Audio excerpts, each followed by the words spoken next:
Okay, so again, welcome to the FIYA Cross Country Coaches meeting. And just again, a brief background on FIYA. That's short for Foundation for Interscholastic Youth Athletics, and we are a 501c3 nonprofit that has been around since 2011.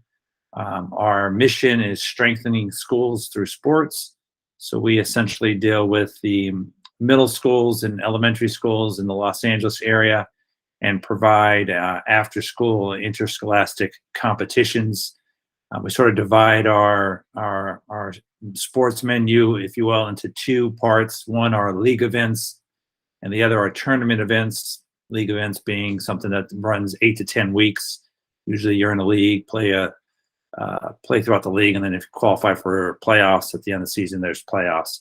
Tournament events, for which cross country is a tournament event, are either single day events or even over a weekend, but generally they're single day events where there's both an individual and team competition, and schools can partake in one of the meets or multiple meets. We generally have a tournament event per quarter. So in the fall, it's cross country. In the winter, it is dance. And in the spring, it is track and field. So we're all here to chat about cross country. In the last 2 years, because of obviously our pandemic, we had introduced a virtual cross country. We had talked about during sort of our summer about bringing that back. We ultimately have decided not to bring it back. There is just a little bit too much issues with some of the technology, and ultimately the amount of work involved and the amount of participation just didn't warrant it. So we are not doing virtual cross country. And of course, we are doing in-person cross country. And this year we are doing 6 in-person meets. They are at 2 locations, and all of them are on Tuesdays, and they will start the last Tuesday of September, and they will go every Tuesday after that until the first Tuesday of November. Again, they alternate. You can find on our website, but 3 of them are at Edward Vincent Park in Inglewood, and the other 3 are at Chevy Hills Park in West LA. So ultimately, I guess the first part of this coaches meeting is what to expect at a FIYA cross country meet. So I guess the first thing is you would actually, let me quickly share with you.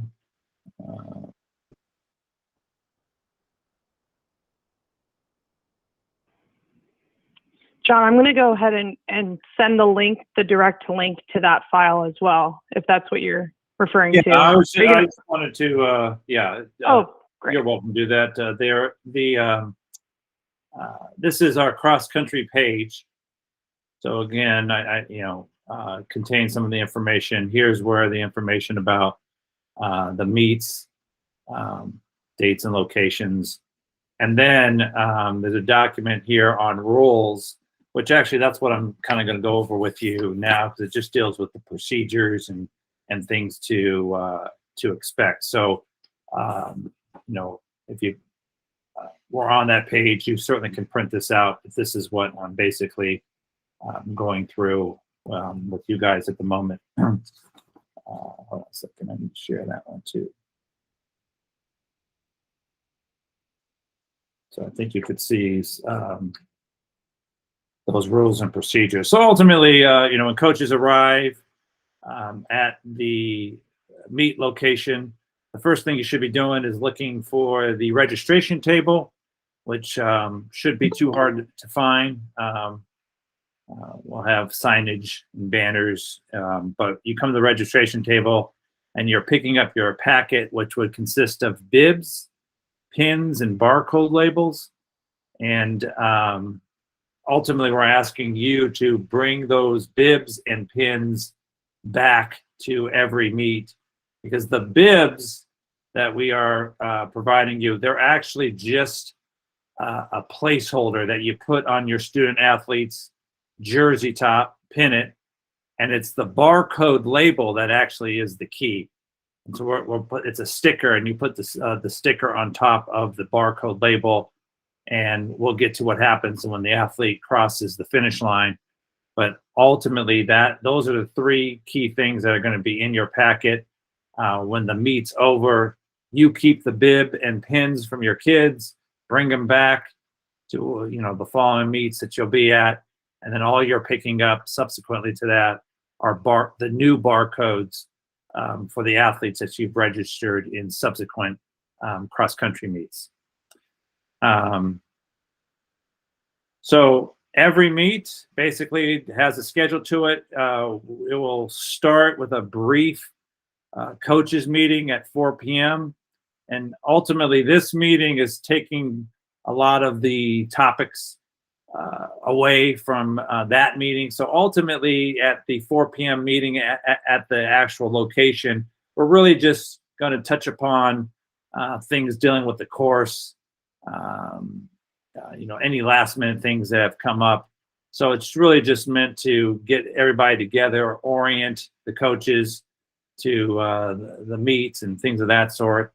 And then we would, following the coaches meeting, we would get started. So the way we do it is we run the youngest kids first, and we run boys before girls. So this is just a rough timeline. As you could see it on the chart, it says 4:25 is when Division III boys go, 4:30 Division III girls, 4:55 D2 boys, 5 o'clock D2 girls, 5:30 D1 boys, and then 5:35 D1 girls. So again, number 3 on this list explains that Division III is for 4th grade and below, and they run a 1-mile course. Division II is for 6th grade and below, and they run a 1.5 mile course. And Division I is 8th grade and below, and they run a 2-mile course. So, runners may compete at their grade level or above, but not below. Just want to share back with you on our main page. And as you scroll down on our page, you will see that it talks about the in-person location meets. And here's the Edward Vincent. And if you click on that, it's showing a course map. And hold on, let's see. Remember to share that. So there you see the Edward Vincent course map. Just going to give you a general idea. And going back again to our cross-country page, still scrolling down. Here's the Cheviot Hills course map.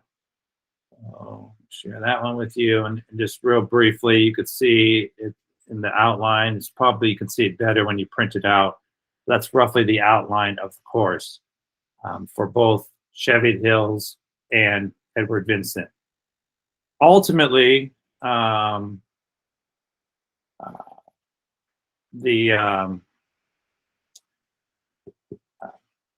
for both courses, I guess the caveat is, when it comes to that day, there might be some minor adjustments to it. So that's part of what we want to deal with at the coaches meeting.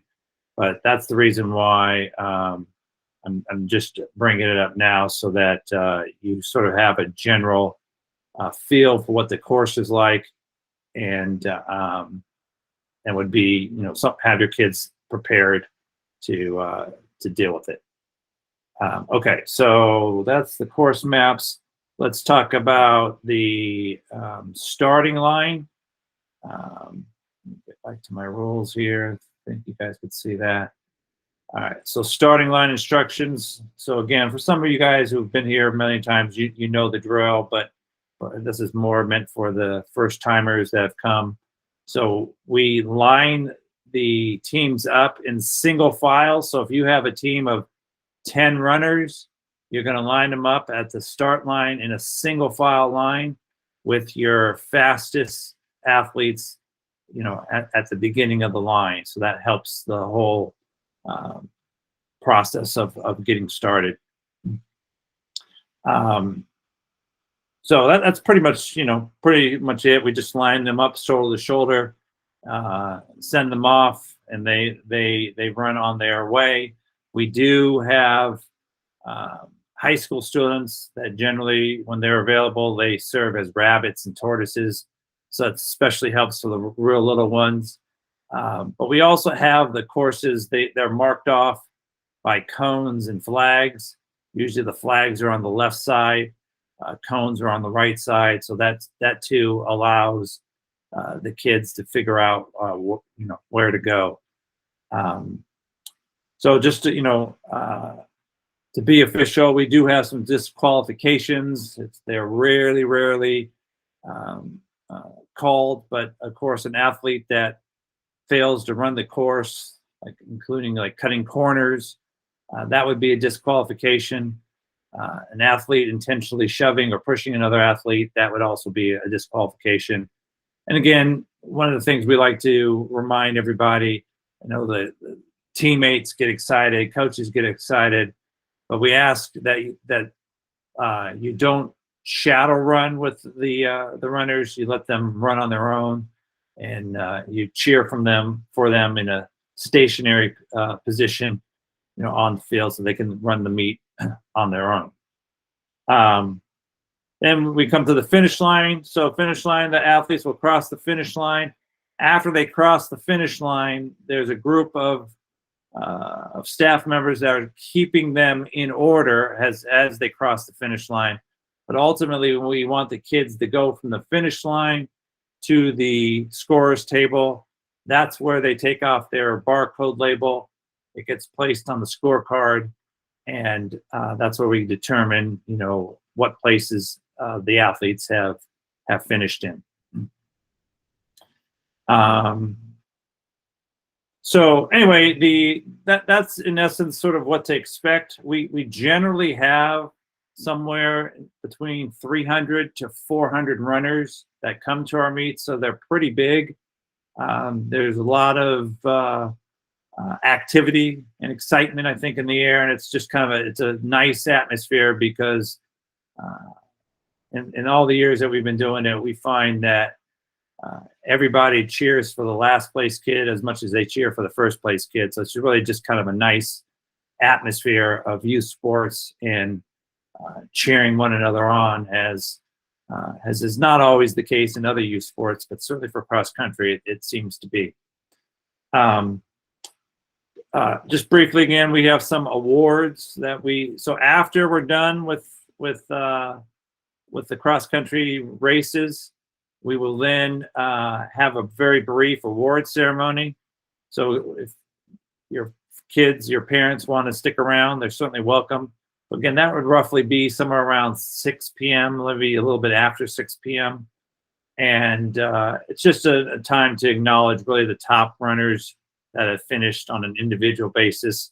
You'll see on number 9, it says we award medals, 1 place for every 5 runners. So if there are 25 runners in a particular division, the top 5 would earn a medal. So we recognize them right there at the meet. The medal that we give them at the meet is actually just a prop for picture purposes, but we will actually customize a medal and get that to all the winners at the end of our cross country season. We also have a team aspect. So this is a chance to, compete against the other schools. In order to do so, your school must have 3 runners per division to qualify. There's a maximum of 5 athletes per school that will place for team scoring purposes. But ultimately, if you have at least 3 athletes, we take what place they cross the finish line, 1st, 10th, 20th. You add that up, that's a total of 31. And then the lowest total number wins. So that's basically how we do it for the team award. And for every, I think it's 3 For every 3 schools, teams that participate, we give 1 team plaque with a maximum of 5 team plaques. So those are both our individual and team awards for every cross-country meet that your school participates in. And for Division I, which is again 8th grade and below, we do have season awards. And so we try to crown a seasonal champion for Division I. Basically, if you participate in at least half the meets, we take how your team finishes and we add up the points. The higher you finish, if it's in the top 5, you earn points. It says it there at number 10 on the that rule sheet. But whoever has the most points at the end of the season, both from a Division I boys and a Division I girls standpoint, we will crown a seasonal champion winner, and they would get a trophy and individual medals for that as well. So those are all the awards that we deal with, and again that sort of deals with the general procedure for what to expect at a FIYA cross country meet. So at this point, any questions so far? Because I'm going to deal with registration next. If you have a question, you can just do a hand raise up. Let me see if I'm seeing any questions. No, okay, we're all good. All right, so let's talk now about the registration process. It's pretty straightforward. I'm going back to let me share my screen with you. 1 second.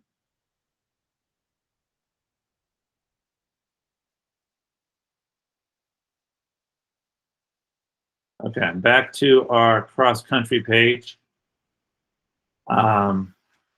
So again, here, this is our cross-country page. If you scroll down, you will see, once it loads up, you will see right here, registration instructions.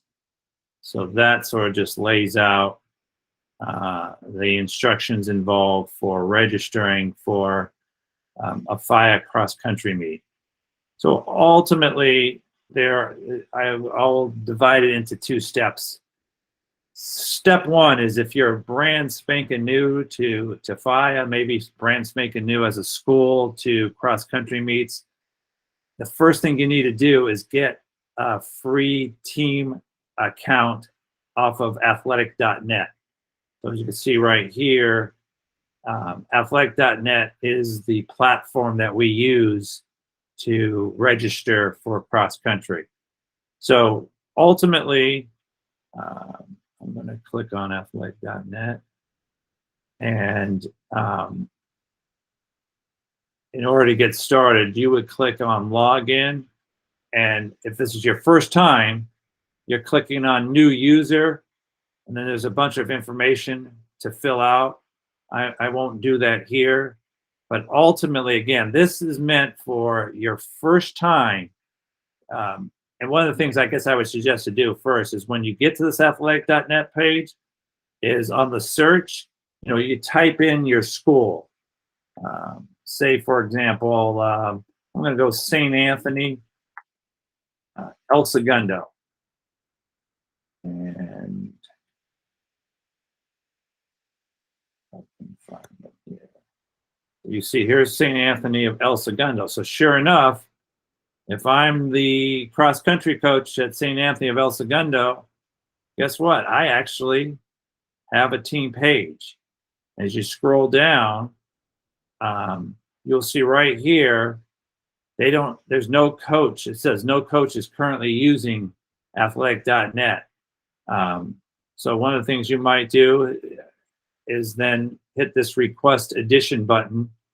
And I believe if it doesn't connect you to the coach or the administrator of St. Anthony, it allows you to do that. There's a way to, because in some cases there could be schools where somebody has created the account, that individual is long gone, somebody's come in and replaced that person. There's no way to get a hold of the original.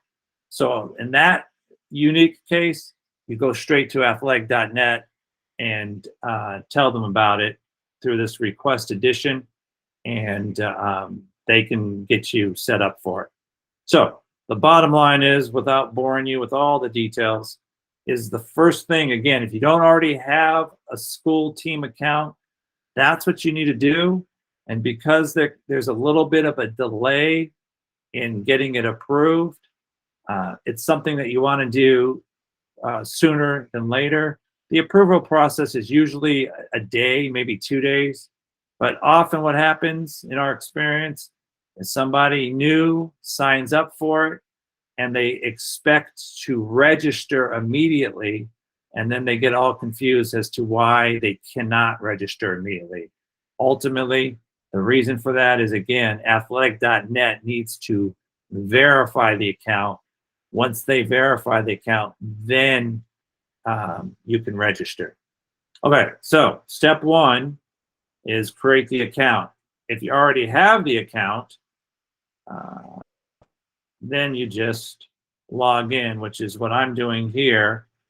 So I'm logging in under St. Jerome School, and I'm clicking on cross country.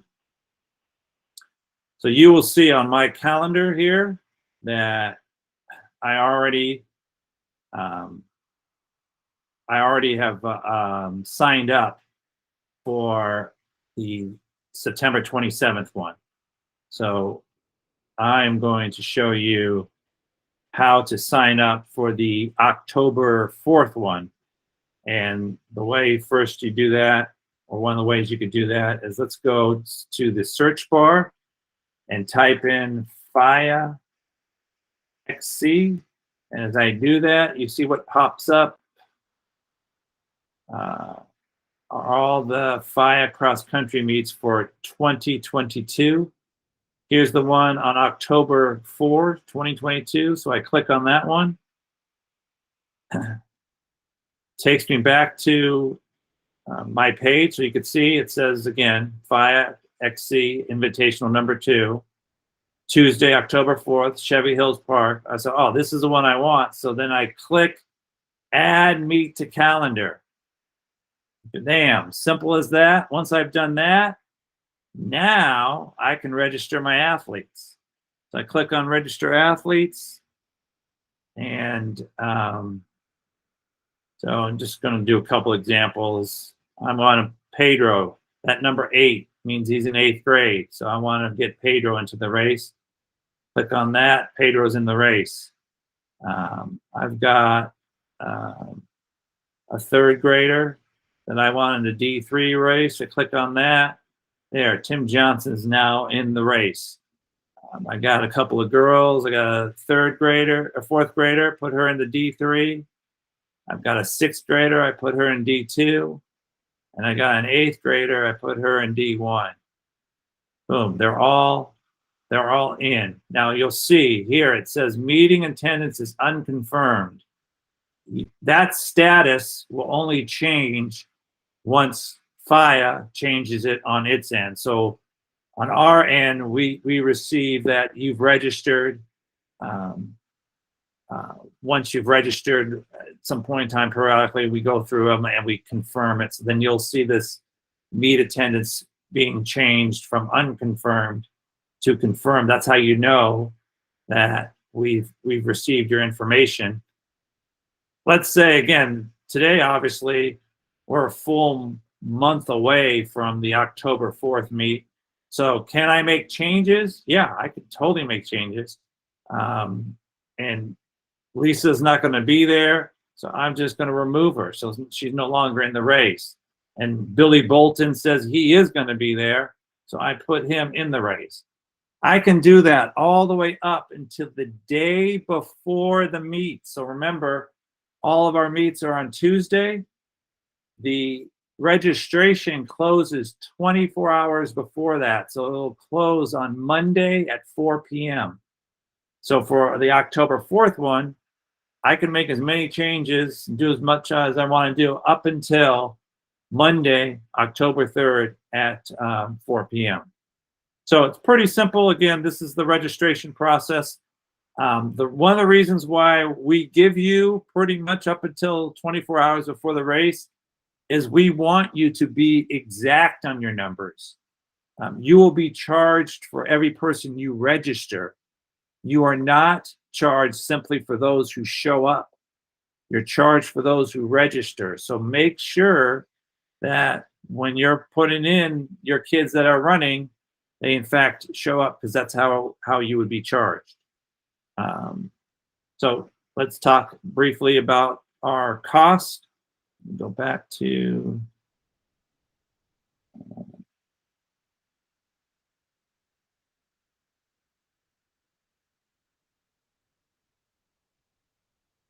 our cross-country page, and I believe we had some information there. It's a load.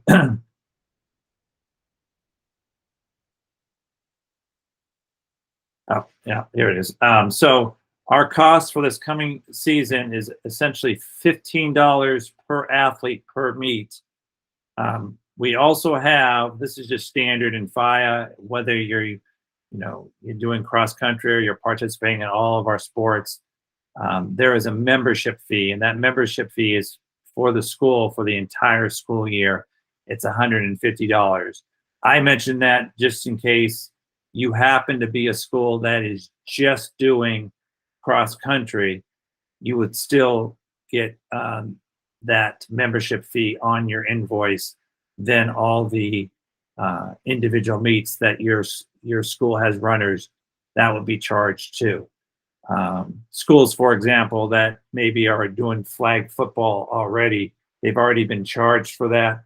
So on their cross-country invoice, they won't see a membership fee. They'll just see their charge for the individual meets. For cross-country, we send the invoice ultimately out upon the completion of the season, which again, last meet is Tuesday, November 1st. So that's when you would, your school would receive an invoice based on what you entered in for all previous 6 meets. The other thing I want to mention, and I know Mallory is on this phone call, on this video meeting. Mallory is at all of the meets, and she does a fabulous job in terms of all her photo taking and video taking. And we are going to have like a FIYA backdrop. So that's an opportunity that if you want to, as a cross-country team, have Mallory take your team picture. She will do that for you. She does a great job with all the meets, trying to get as many photos of all the kids running. And ultimately, at some point in time, and she probably can explain it better, but at some point in time, she offers all these photos out for purchase, and we use the money that people pay for their photos to support the Shanice Washington Memorial Scholarship that we offer each year. And that's something that you certainly can look at on our website. But this is one of the ways that we sort of create a little bit of a fundraiser. Again, the photos are fantastic. I don't know, Mallory, is there anything that you want to share on that process?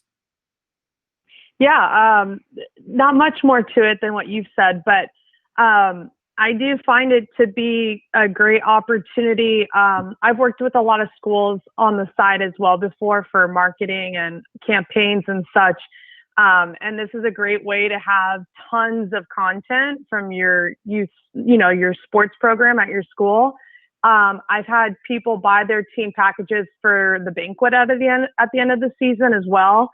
And like John said, sometimes it's hard, but for the most part, I'm snapping so fast that there's got to be at least one photo of every kid running. And it would help a lot too if that sounds like something you're interested in as of now before the season starts. Then I can even prioritize making sure I get every runner from a certain school as well, because I would hate for you to buy a team package and there's one child whose photo's not in there. But for the most part, I do get every kid on your team a photo. And then we usually sell them. You can buy, I've had parents buy just, 3 photos of their own kid. But the rates that we have in our package, so to speak, makes it so it's more cost efficient if you just buy the whole team package.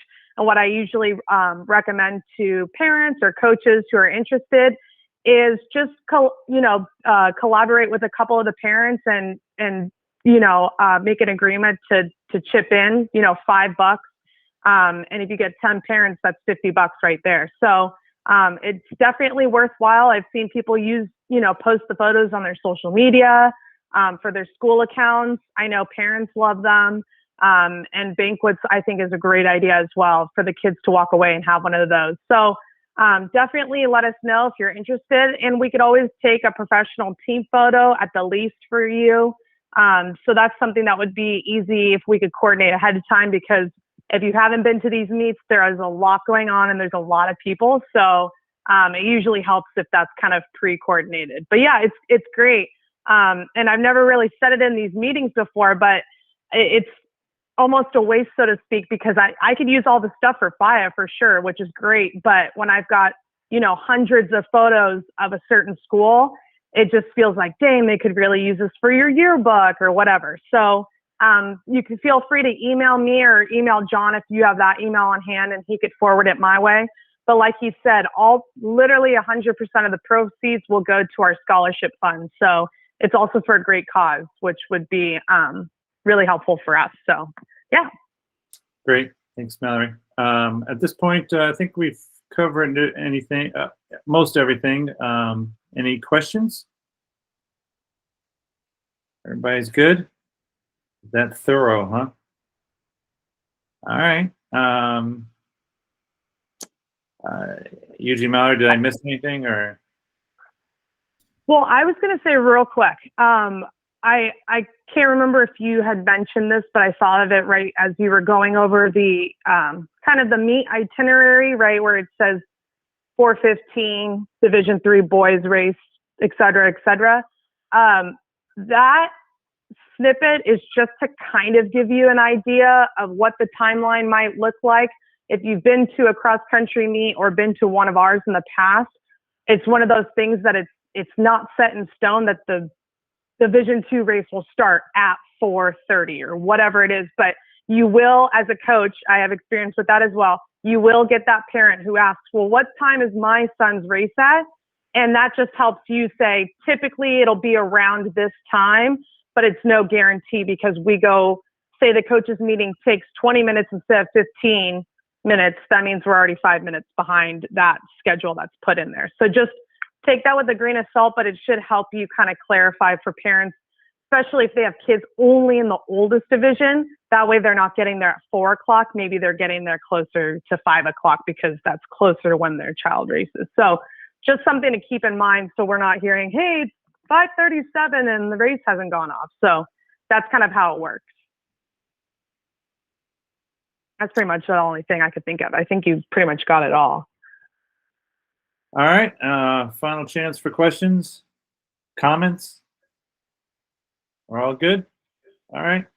Well, thank you for participating. If anything in this meeting, anything comes up, obviously, subsequently, email us. Otherwise, we look forward to seeing everyone on Tuesday, September 27th, I believe it is, at Edward Vincent.